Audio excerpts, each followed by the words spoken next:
what needs to be, now I'll tell you what needs to be written as an answer to this question, right? So first of all, you'll say that, right, economists classified markets in different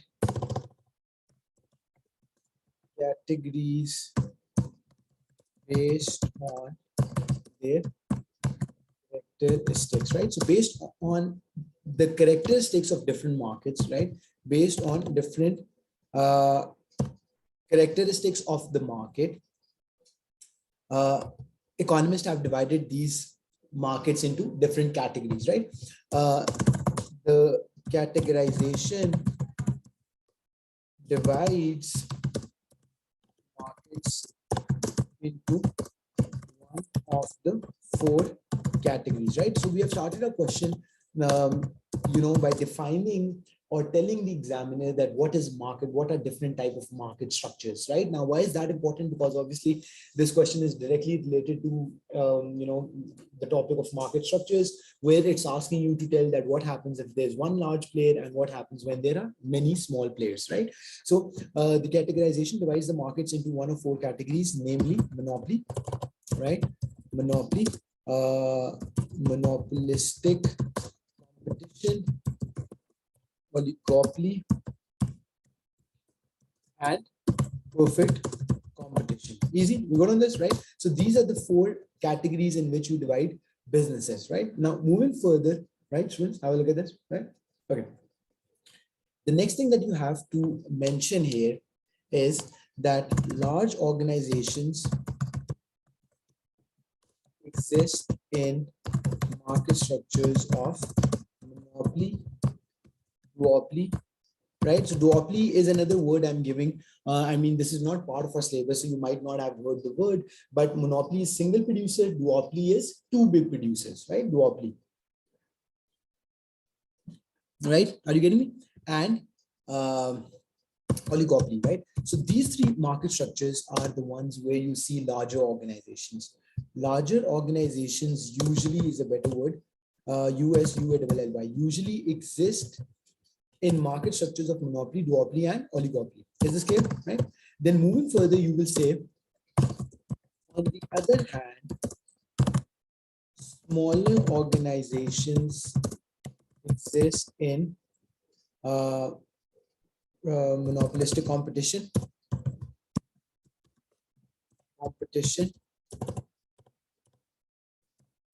and perfect competition, right? Now, at the very start of the question, Abdullah, you have explained the examiner that what is market, what's the understanding of market structures and why, and there are few market structures where you have larger organizations and there are few market structures where you have smaller organizations, right? So you're just setting the base for your answer, right? Then you need to move to the main part of the question, right? So the question again, let's read it one more time. Larger organizations face no competition. There is no choice.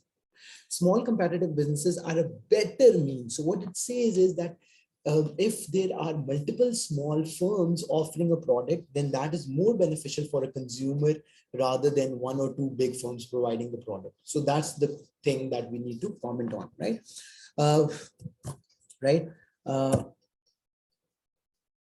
If we compare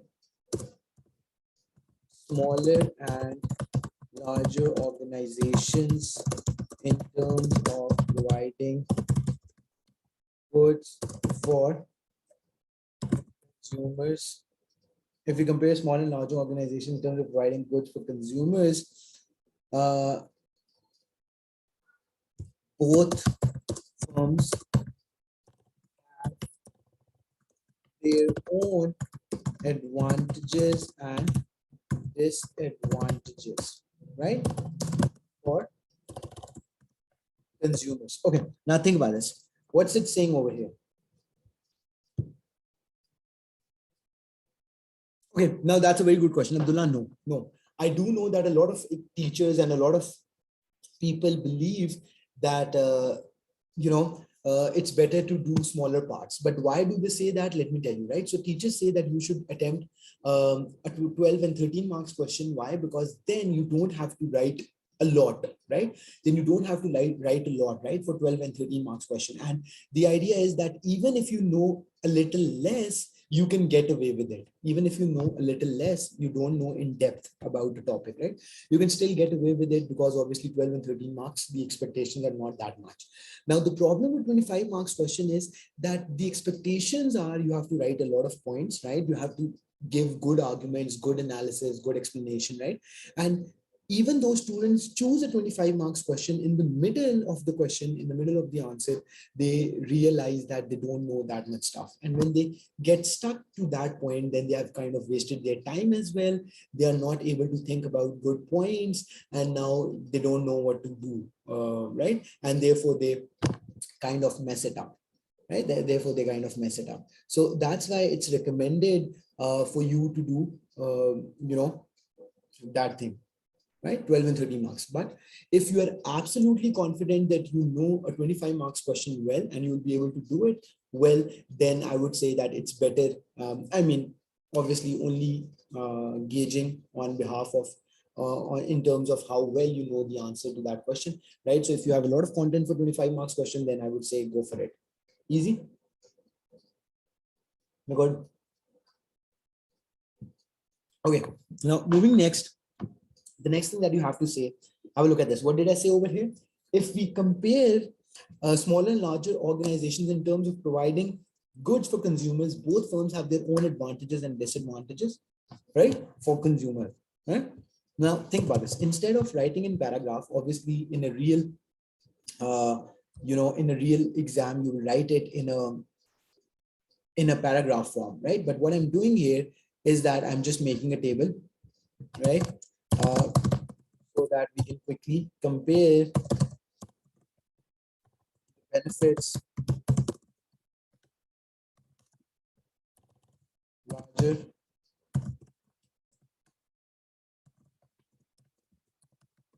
smaller organizations, right? Okay, now are we good on this? Let's get started here, right? Okay, now what are the benefits of larger organizations? What are the benefits of smaller organizations, right? We go on this. Okay, now firstly, what do you think? Why might larger, or let's start off with smaller organizations first, right? So what you need to say here is that smaller, more small sized organizations exist in market structures where there are entry and exit barriers. Now listen to this carefully, right? So the idea is fairly simple, that when you see a lot of small sized firms, right? Abdullah, right? So in markets where you see a lot of small sized, small sized firm, then that clearly shows that, there are low entry and exit barriers. So the entry and exit barriers are low, and therefore, it's easier for the new firms to enter the market and so on. And when that happens, right, then when that happens, how is that a benefit, right? More small sized firms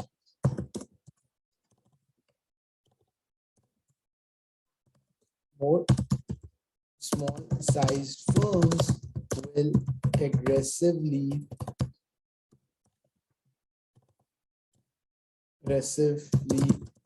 compete amongst themselves, right? Let me read your comment. So what's the benefit of small sized firms? They can do niche marketing. Absolutely, that's correct. Most small sized firms will aggressively compete among themselves, and therefore they are better deals and service to consumers, right? Nothing about this. So why are smaller organizations more beneficial for consumers? That's what we're explaining here, right? So what I've written over here is that more small size firms will aggressively compete amongst themselves, and therefore they are likely to provide better deals and service to consumers. Why? Because there's more intense competition. Every firm is trying to get a bigger market share, and in the process of doing that, they offer you better deals and better service. Yes or no? Is this correct? Right? Okay. Now moving on to another thing, what you clearly, another good point that you mentioned, right? Smaller firms are more flexible to offer customized, right, products and services to their customers. So that's what you meant, Abdullah, by niche marketing. And therefore, even a small market segment, because what is niche marketing? A small segment of the large market. And even a small market segment is not left unexploited, right? Now, let me explain this point to you. Now, think about this. If you're a very large company, if you're a very big company, right, then it's not worth it for you, Abdullah, then it's not worth it for the company to, provide for small segments of the market, right? So let me give you an example. So, I mean, you will never see, a good example of that could be, right? So if there are very few people, now let me tell you, if there are very few people who earn sushi, right, in Pakistan at least, right, or Mediterranean food or something, right? Now you will usually see that big organizations, big food chains like KFC, McDonald's, they are all producing popular items like pizzas, burgers, and all that stuff, right? They're not producing things that are less popular. Why? Because for them, it's not even profitable. How many people will eat sushi in Pakistan, right? Or how much profit would they expect to make out of it, right? So they will never enter into a smaller segment of the market. Whereas on the other hand, for smaller companies, it's kind of manageable. They like it. Even if they're making small profit, they're still good enough with that, right? Can offer customized products, absolutely very good, and get away with high profit instead of selling in larger quantities and get away. Right, right. Yes, true, correct, right? Right? So smaller firms are more flexible to offer customized products and services to the customers, and therefore even a small market segment is not left unexploited. Very good. Excellent. What else? Right? So we have so far talked about, as far as the benefits are concerned, we have talked about that, small sized organizations exist in market structures where there are no entry and exit barriers, right? So it's easier for new firms. It's easier for the new firms to enter the market. Firms to enter market, right? Yes or no? Then we talked about more small size firms will aggressively compete amongst themselves, and therefore they are likely to provide better deals and service to their customers, right? This is the other point. Then I said the smaller firms are more flexible to offer customized products and services to their customers, and therefore even a small market segment is not left unexploited, right? So every customer gets the thing or the product that they're looking for. Generate employment, true, correct, right? Smaller organizations, but this is not directly benefiting the consumer. I mean, that's a good point for the economy, Abdullah, because that's another thing that you need to think about, right? So if you would have written this point as an answer to your question, I mean, your marks would not have been deducted, but you wouldn't have gotten a credit for it. So you wouldn't have gotten a credit for writing this point because it says it's a better means of providing consumer needs. So we need to focus only on consumers, that in which of the two cases, like large firm or small firm, benefit consumers more. So that's what we are supposed to write in this question. Easy, we good? To offer customized products and services to their customers, and therefore even a small market segment is not left unexploited. We good? Great. What else? Right? More personalized selling. What type of businesses you would expect to be small size, like a barber shop, like a local tailor, or a local shop, retail shop, right? Yes or no? For all of these, businesses, if you think about, you have a very personalized and very personalized touch. So the person who has the shop will most probably know you personally, where you live, what type of taste you have, likeness and dislikes, right? So when you go to the local barber shop, the barber will know exactly what type of hair style you want, and things like that. So these small things might be really enjoyed by consumers, and that might make them like it and keep going to those shops, right? Discount deals, buy one get one free, samples to attract market. I mean, that could be a possibility, correct? Services which some might like a lot, right? Yes or no, right? Discounts, by the way, Abdullah, I would say it's the other way around. Larger companies, since they're operating on a large scale, since they're larger companies are operating on a large scale, like they benefit from economies of scale. So I would say that these bigger companies are more likely to offer discounts because they have the ability to do that. Whereas smaller companies are kind of, not very, they can't really do that. Are you getting me? Is it making sense? Right? Right, great. Now, coming to the larger companies, obviously, first of all, what you need to say that larger organizations benefit from economies of scale. Now, think about this. It's just like saying, I'll give you a very good example. Now, listen to this carefully. Now, your parents have two options. Nowadays, we have two options, right? Either you go to a big departmental store for your groceries where you can get everything, right, under the sky, right? So you can get your vegetables, you can get your fruits, you can get your, other basic household items and so on, right? Or on the other hand, you can go to a local shop. Now, the pros and cons, if you compare the pros and cons of one over the other, going to a large supermarket means that you get everything, right, under one roof, which is kind of convenient and everything, but there is no personalized feeling to it, right? You go, you are finding products on your own. There's no one to guide you, no one to tell you, no one to talk to you, right? Some people really value that experience, right? But the good point about large organizations would be that you get a lot of discounts. They buy items in bulk, they get more discounts, that you can buy everything from that large supermarket, which might not be the case from that local retail shop, because obviously they have limited stock available and so on and so forth. Are you getting me? So this is how you need to think about it. Larger organizations benefit from economies of scale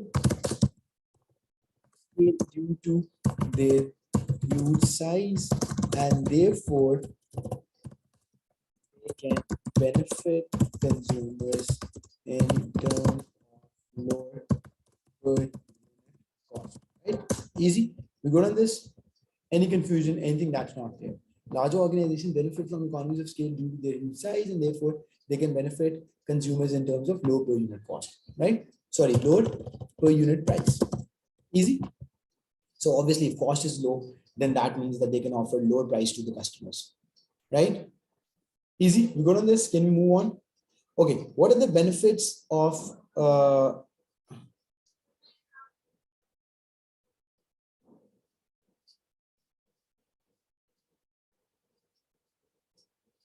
yeah. Just give me a second. What are the benefits?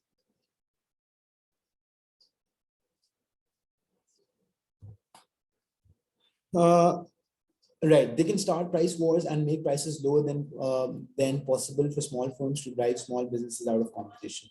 Right, right. Now that's a very, very good point. That's a very, very good point, Abdullah. So the problem is, in fact, this is what we can write over here, because that's not a benefit for the large firm. In fact, that is against the large firms. So technically that is going in the favor of smaller firms, right? Now, the idea is fairly simple. You very rightly said that larger organizations can use larger organizations can use what is that called? Larger organizations can use unfair practices. Now, these are all unfair practices, right? So let me write this down. Larger organizations can use unfair practices like, do you know what predatory pricing is? Unfair practices like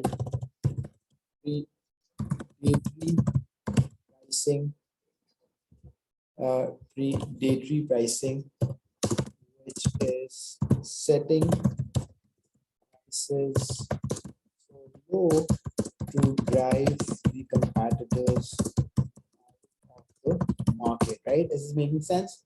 Right? Is this good? Right? Can use unfair practices like predatory pricing, which is setting prices so low to drive the competitors. And in these competitors, it is usually the smaller firms, mainly smaller out of market, right? So now this is a real problem for the country, and because if smaller firms do not exist, then larger firms can form a monopoly, and therefore they can exploit the consumers in the long run. Once smaller firms are driven out of the market like this, then in the longer run, large firm can form a monopoly, right? We good on this?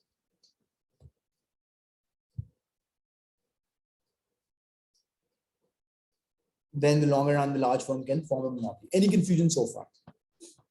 Any confusion, students? Anything that's not clear?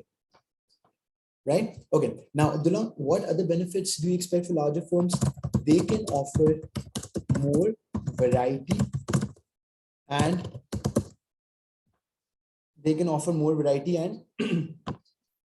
uh,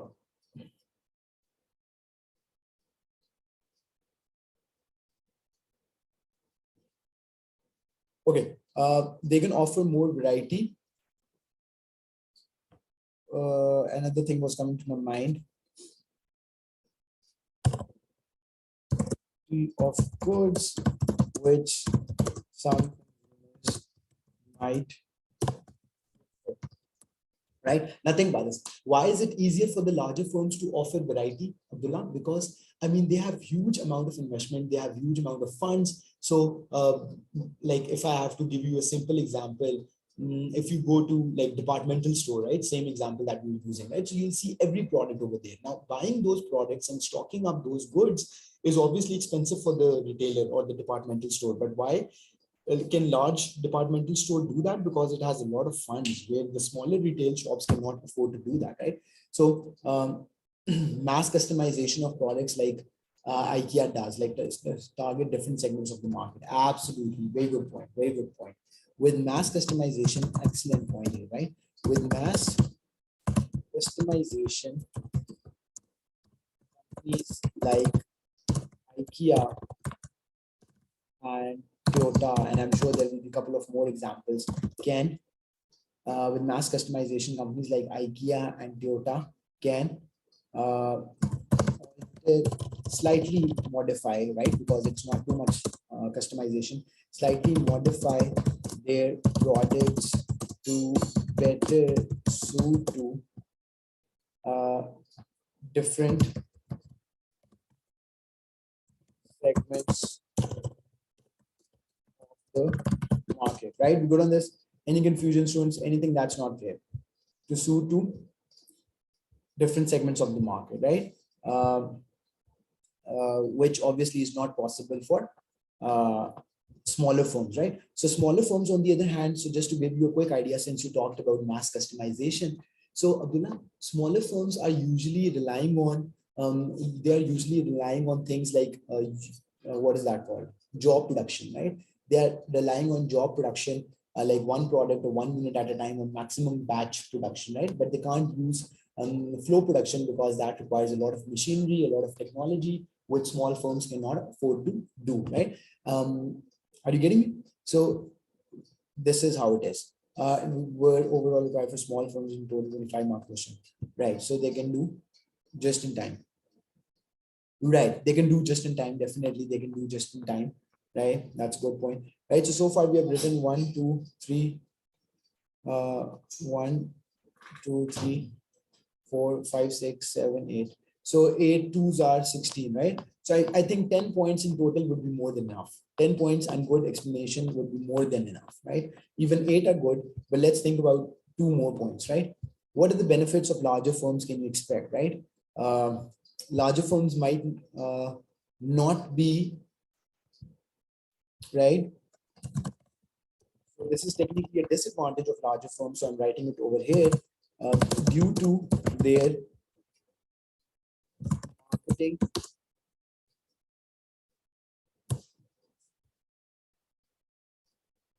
ability to afford marketing.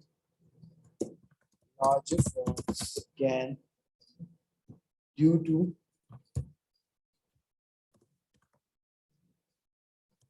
to their ability to afford expensive marketing, larger firms might not focus a lot on productive efficiency, right? Do you agree with me?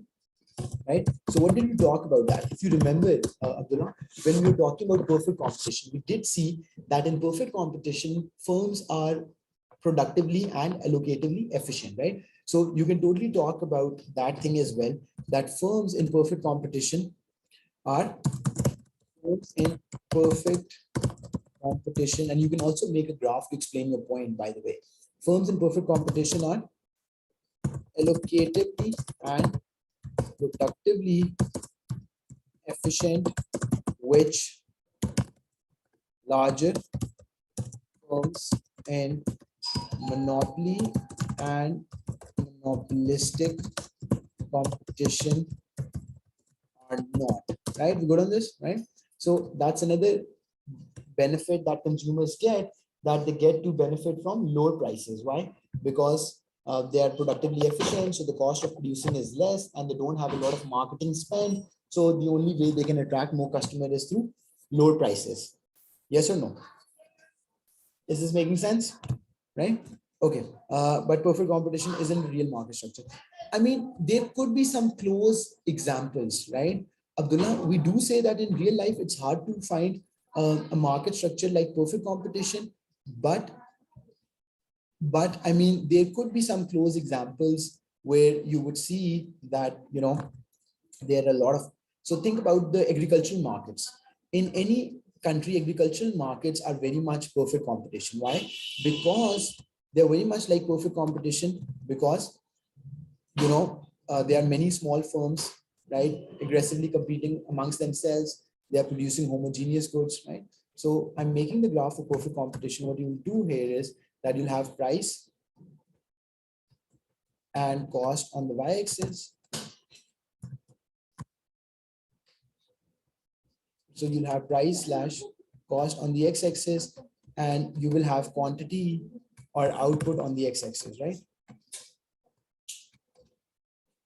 Quantity of the good on the quantity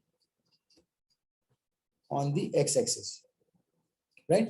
Okay, now what you need to do is, first of all, just make a straight horizontal line, which is the demand curve for the firm. So the straight horizontal line is the demand curve, which also shows you the price, right? So this is your straight horizontal line, is your demand curve. It shows you the marginal revenue as well. So we will also write this down is equals to MR, right? So this is also equals to your MR, and this also shows you your price, right? Then the next thing that you need to add to this graph, Abdullah, right? So the next thing you need to add to this graph is your marginal cost, which is J-shaped graph, as you can see. And then the third and the last thing you need to add to this graph is your average total cost, right? So what's the last thing you need to add here is your average total cost, ATC, right? Easy. Okay. Now, the idea is, if a company, if a business is operating on the lowest possible ATC, right? If a business is operating on the lowest possible ATC curve, then that is productively efficient. How do we know if this pink ATC is the lowest possible ATC? How do we know that this pink ATC, ATC1, let's say, is your lowest possible ATC? Because the idea is that there's so much competition in the market that if this firm doesn't produce on the lowest possible ATC, what will it do, right? Even if it's slightly inefficient, let me show you over here, right? So, Abdullah, even if this firm is slightly inefficient, which means its ATC is a little higher than the demand curve, then you can see for yourself that cost of production would be higher, or the average cost of production would be higher than the price, and therefore it will make a loss, right? It will make a loss.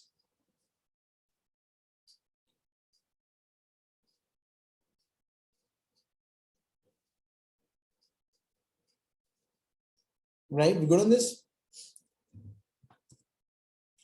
Is a graph showing normal profit and MC is cutting AC at bottom, so they be productive. Yeah, that's correct.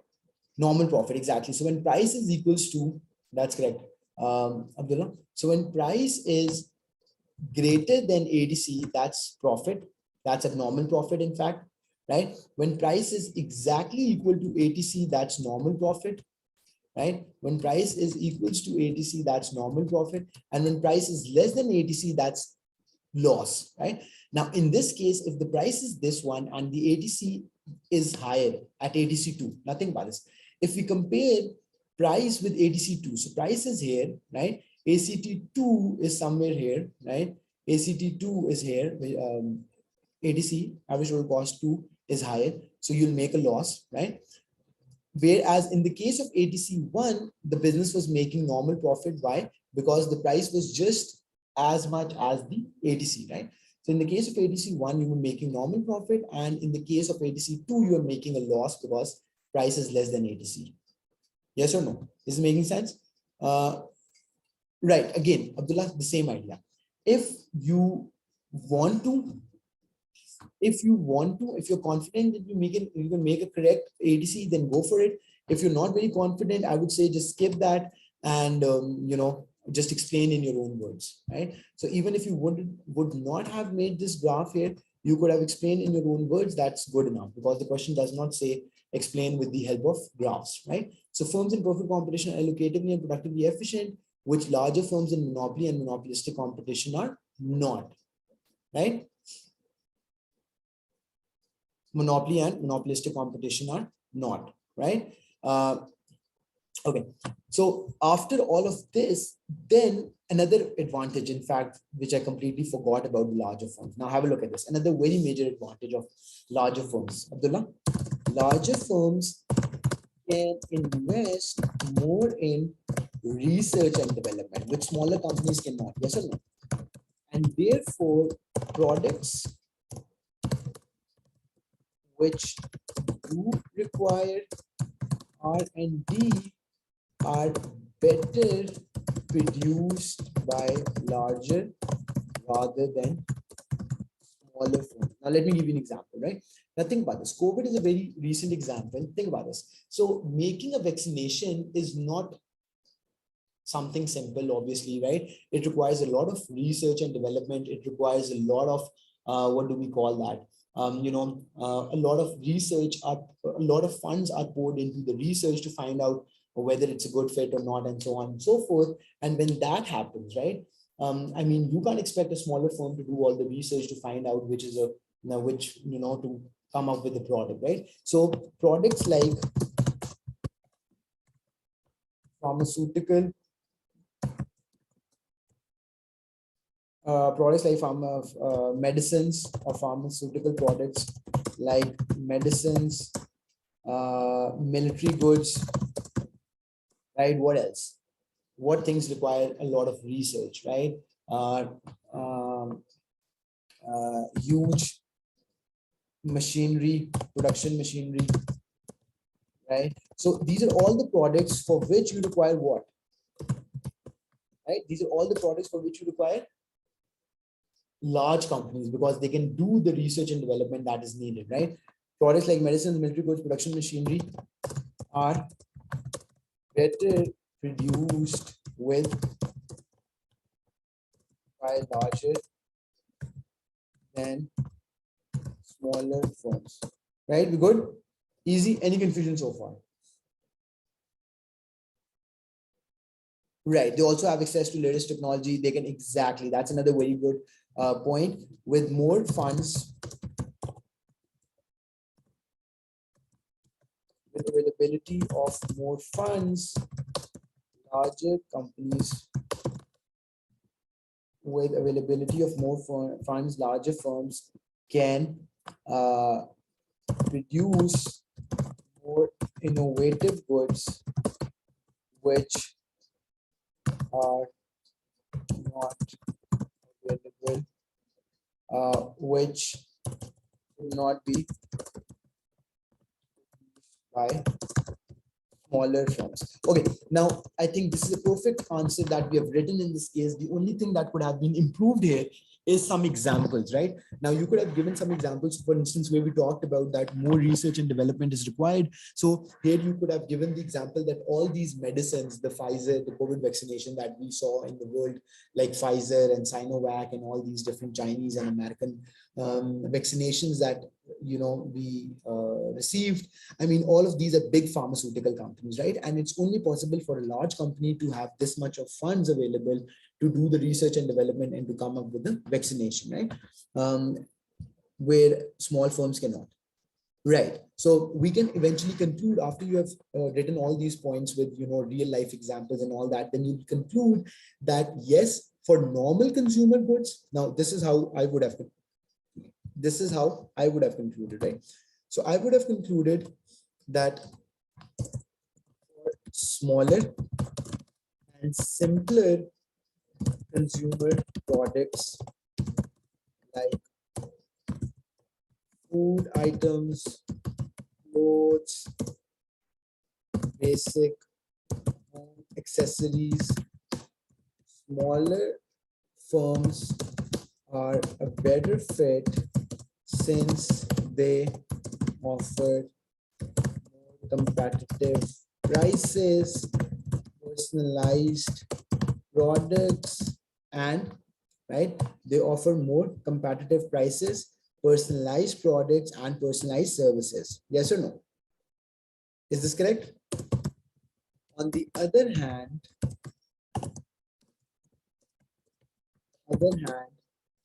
larger firms are better at producing products which are more technology, are better at producing products which are more technological and require more, you know, and require more research and development. And therefore, it would be better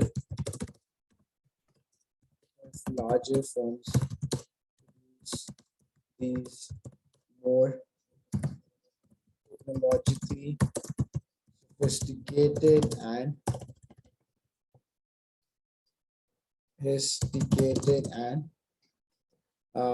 expensive products, right? We got on this. Any confusion so far? Any confusion so far? Is this correct? Right? Okay. So this is the idea here, right? So we'll quickly discuss one more question, Abdullah.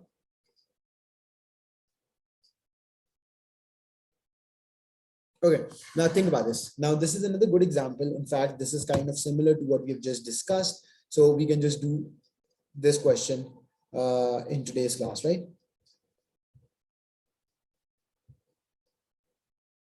Right.